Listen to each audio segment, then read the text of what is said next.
It's time for your update from the city of New Hope. Once again, the mayor is with us, Kathi Hemken. Welcome, Mayor. How are you today? Hi, Dave. Just fine, thanks. Thanks for spending a few minutes with us. A lot to talk about in New Hope today, so get ready for this. First, we're going to talk about an appreciation event for the staff. Tell us how this comes together each year and what is going to be going on. Well, if you happen to be golfing on the 1st of September or driving by the golf course, you might notice a lot of staff people on the back of the golf course, and that's their appreciation lunch. The management team puts that on for all the rest of the employees just to thank them for the great job they do throughout the whole year. It's happening over the lunch period. So if you see all of our employees there, it's not that they're goofing off. They're actually being appreciated. Congratulations to the staff for another great year. Let's talk about the census. We talked about it last time with some early numbers. Now a little bit more detail. What have we learned from the census for the city of New Hope? Well, between 2010 and 2020, the city grew by 1,647 people, making a total of 21,986 people, and that was as of April 1st. Some have died, some are born. It changes a little bit along the way. So those numbers are really important. We'll get some more data later on, which will help in the redistricting. The city doesn't have anything to do with that redistricting, but the legislatures do.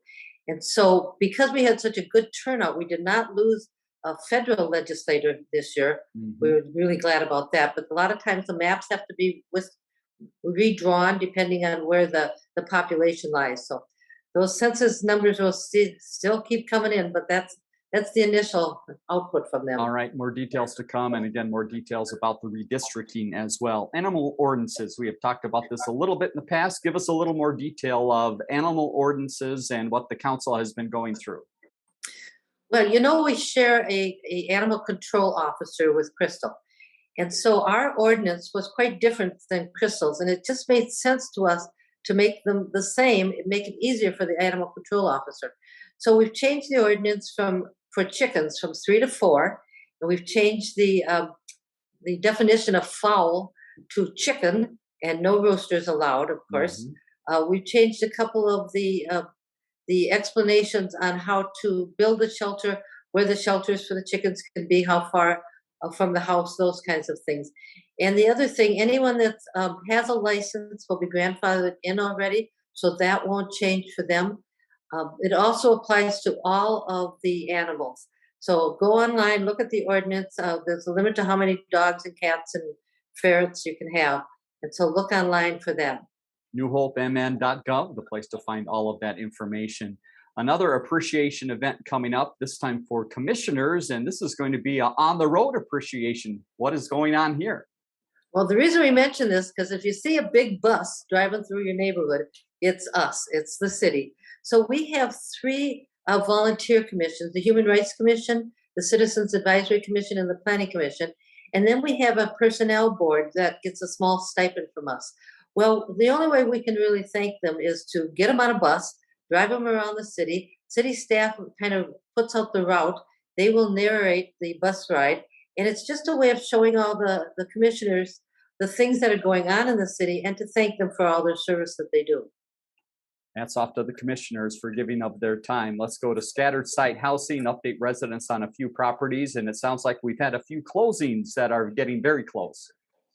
Well, the one on Aquila and the one on Pennsylvania, we closed on both of those pieces of land. And so now the land belongs to the contractors that are building houses. They're very anxious to get those houses built and on the market before the end of the year. So you'll see a lot of activity going on. One of the things you have to keep in mind is after they build the house, they have to wait for the weather to cool a little bit before they do the grading and the sodding and seeding. So if it looks like it's done, but the yard doesn't look done, it will get done. That's part of the deal when we go with the contractors. And one other status side house to mention is the Habitat House. It sounds like things are going on very well on the outside and now focusing on the inside.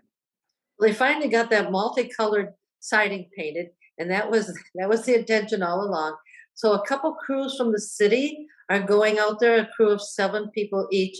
They're going out to help prepare the house for the new occupants. So they'll be painting and scraping and just doing whatever you do inside a house to get it renovated.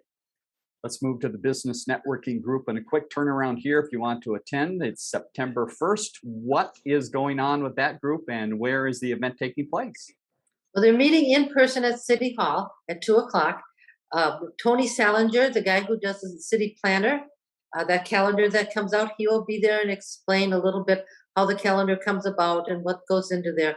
And one of the things that goes into that calendar is photos. And I just want to remind people about the photo contest that's still going on.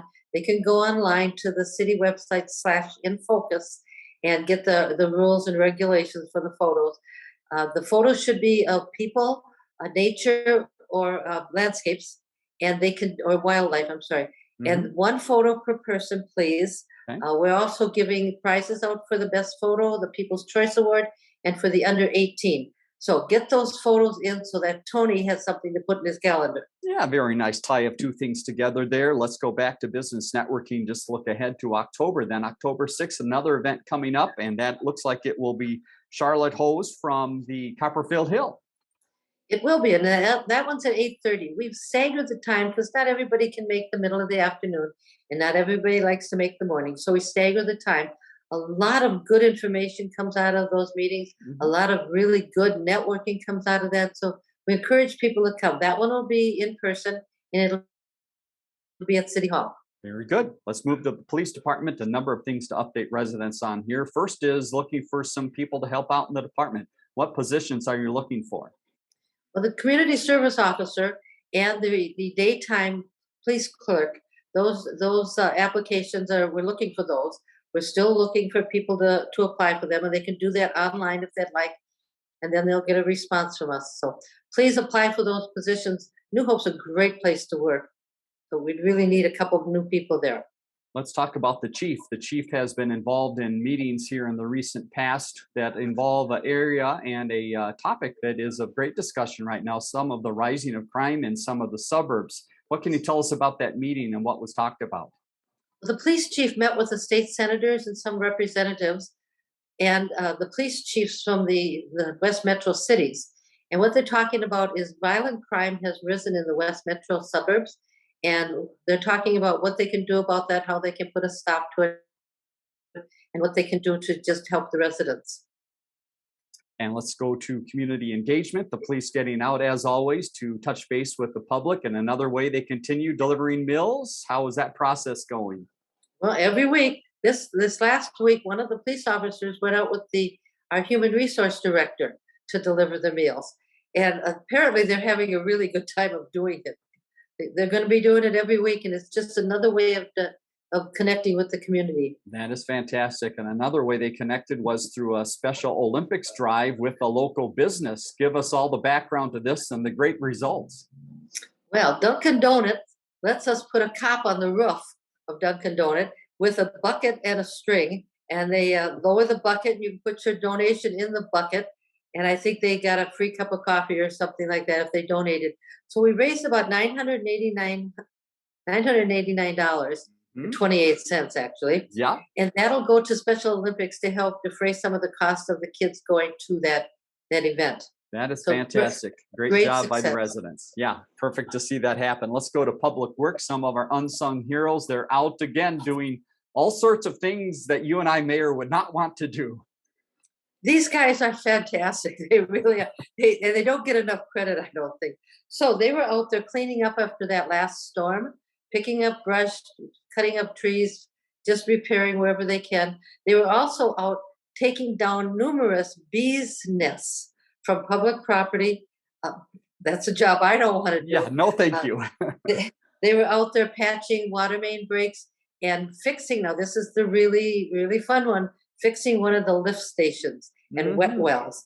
So these guys are out there working, doing stuff that I don't want to do, and I think most of our residents don't want to do, but it's really appreciated what they do. Yeah, thanks to the crews for helping out there. Let's move to Park and Rec, and believe it or not, summer winding down. Tell us about a final summer camp or activity, and also some looking at the stars.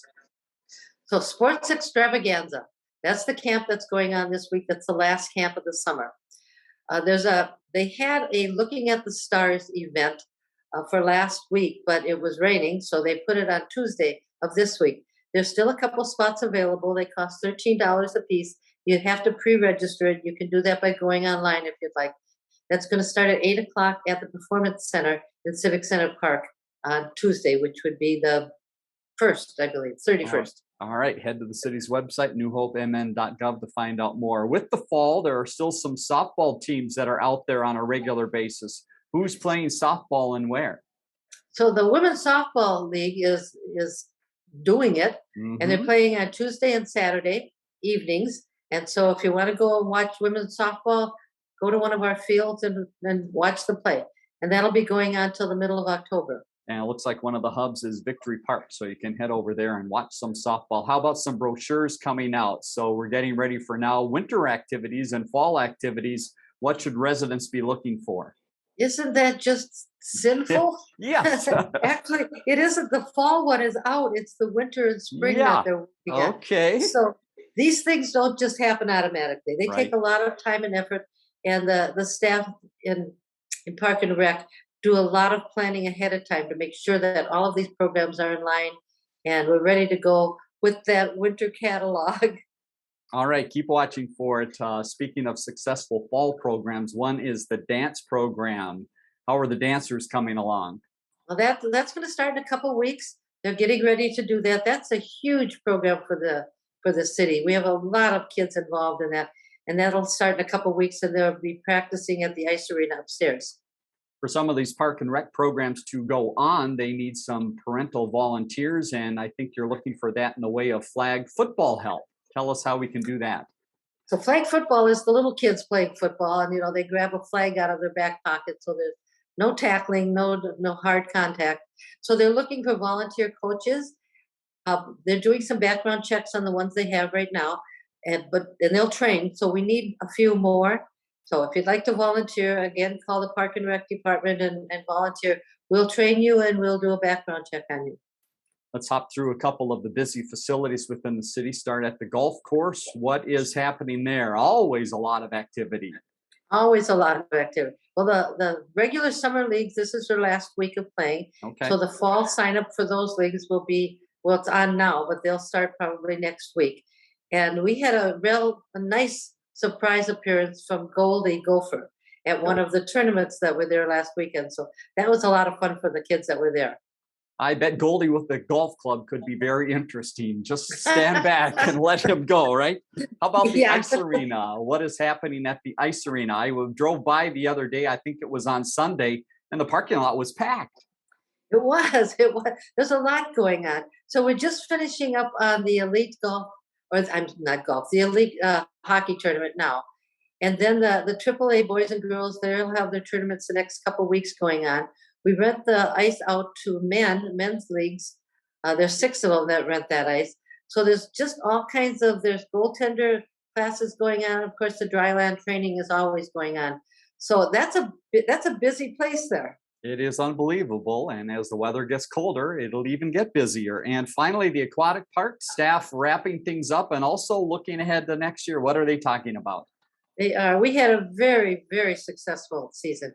I think the last number I saw was 46,000. That was just unbelievable. So of course, when we had to leave the water in so the chemicals could get out of the water, and then of course they pull the plug and the water goes down the drain, but then they have to clean everything. So they're power washing the pool and all the equipment and all that stuff before they put it away. They're having some classes with Stan Tech, the engineer, just so that they know how to run that equipment more efficiently, making sure they're doing the right thing and making sure they're putting it to bed in the right way so that when the spring comes, we'll be able to open that pool bright and shiny again. All right, that sounds good. We'll be watching for that. Human resources, just a quick update on a position change within the city. What can you tell us, Mayor? Megan Hedstrom is leaving us. Megan was with the Public Works Department, and she took care of all of the ponding and the water stuff that went on. We just loved her. She's taken a job in Blaine, so her last day is the 2nd of September. She's going to be greatly missed by all of us. We wish her luck, though, in the new position. Very good. City Services Survey, we've talked about that multiple times and the importance of it. And again, we've got a deadline coming up. Why should people put that survey in? Well, we need that survey. It tells us what what we're doing right. It tells us what we're doing wrong. It also tells us where we need to put more effort. So at the bottom of that survey, you can write a comment or a question. If you have a question and you want an answer to it, include your phone number or an email address. Somebody at staff will definitely get back to you and explain it to you or answer what your question is. Those surveys came out in your utility bill in July.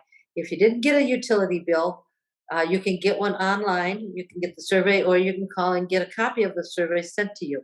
Or if you just happen to put it somewhere, no, you can't find it, but you really want to fill it out. So again, go online or ask for a paper copy. We'll send you another copy. You have until the 1st of October to get that filled out. But we have to have it back the 1st of October. Okay, newhopemn.gov/survey to find out more. All right, last minute here. Let's get calendars out and talk about some days coming up. Sadly, this first date is the last of this type of event. What's closing up on September 3rd?